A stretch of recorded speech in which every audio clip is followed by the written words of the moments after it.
లక్ష్మీస్ ఎన్టీఆర్ అంటూ ప్రేక్షకుల ముందుకు రాబోతున్న రామ్ గోపాల్ వర్మ ఈసారి బాక్సాఫీస్ దగ్గర తన మ్యాజిక్ ను చూపెట్టే అవకాశం ఎక్కువగా ఉందని చెప్పాలి. శుక్రవారం ప్రేక్షకుల ముందుకు భారీ ఎత్తున రిలీజ్ కాబోతున్న ఈ సినిమా అడ్వాన్స్ బుకింగ్ అన్ని ఏరియాలలో మొదలవ్వగా ఓవర్సీస్ లో మాత్రం జోరు ఓ రేంజ్ లో ఉందని చెప్పాలి. ముఖ్యంగా ఆస్ట్రేలియా ఏరియాలో మెల్బోర్న్ లో సినిమా థియేటర్స్ అన్ని హాట్ కేకుల్లా అమ్ముడైపోయాయట.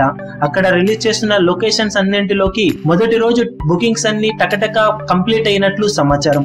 దాంతో సినిమాపై ఓవర్సీస్ ఆడియన్స్ లో ఏ రేంజ్ లో క్రేజ్ ఉందో అర్థం చేసుకోవచ్చు. ఇక అమెరికాలో సుమారు 120కి పైగా లొకేషన్స్ లో రిలీజ్ అవుతున్న ఈ సినిమా అక్కడ కూడా అడ్వాన్స్ బుకింగ్ అద్భుతంగా జరుగుతుండటంతో ప్రీమియర్ షోలతో మంచి వసూలను కురిపించే అవకాశం ఉందని అంచనా వేస్తున్నారు. అన్ని అనుకున్నట్లు జరిగితే రామ్ గోపాల్ వర్మ కెరీర్ లో బెస్ట్ ఓపెనింగ్స్ ని ఈ సినిమా ఓవర్సీస్ లో సొంతం చేసుకునే అవకాశం ఉందని చెబుతుండటం విశేషం. ఇక 2 తెలుగు రాష్ట్రాల్లో సినిమా అడ్వాన్స్ బుకింగ్ కొద్దిగా స్లోగా మొదలైనప్పటికీ సినిమా జోరు చూస్తుంటే ఖచ్చితంగా మొదటి రోజు కలెక్షన్ల పరంగా దుమ్ము లేపే అవకాశాలే ఎక్కువగా ఉన్నాయని చెప్పవచ్చు. 2 తెలుగు రాష్ట్రాల్లో సుమారు 550కి పైగా థియేటర్స్ లో రిలీజ్ ను సొంతం చేసుకోబోతున్న ఈ సినిమా వరల్డ్ వైడ్ గా 750కి పైగా థియేటర్స్ లో రిలీజ్ కాబోతున్న విషయం తెలిసింది. మరి బాక్సాఫీస్ దగ్గర లక్ష్మీస్ ఎన్టీఆర్ సినిమా 2 తెలుగు రాష్ట్రాలలో ఓవర్సీస్ లో ఎలాంటి కలెక్షన్లను సాధిస్తుందో చూడాలి. ఈ వీడియో మీకు నచ్చినట్లయితే లైక్ చేయండి, షేర్ చేయండి, ఛానల్ ను సబ్స్క్రైబ్ చేయడం మర్చిపోకండి. ఏ చిన్న అప్డేట్ ను మిస్ అవ్వకూడదు అనుకుంటే బెల్ ఐకాన్ ని ప్రెస్ చేయండి.